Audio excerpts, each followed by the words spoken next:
Hello guys, this is Johnny from Dalton Hyundai. I'm going to show you guys the door settings on the 2026 Kona.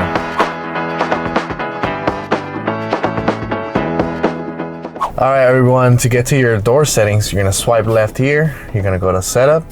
From here, you're going to go to vehicle. Then you're going to go to door. And then you see your settings here for the door. You have automatically lock when you put it in drive or when you shift. You have automatically unlock when you put it in park. You can also have it at vehicle off, or you can just turn it off. If you see here, there's two options that you have. You have two press unlock. So the first option is just the regular that it comes with, which is you unlock once and it'll unlock all the doors.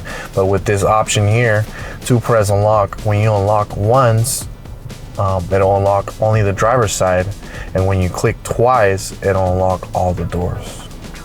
Then you have open windows remotely, which you can remote window control the windows from the outside. Thank you guys for watching. If you guys have any questions, drop it below in the comments.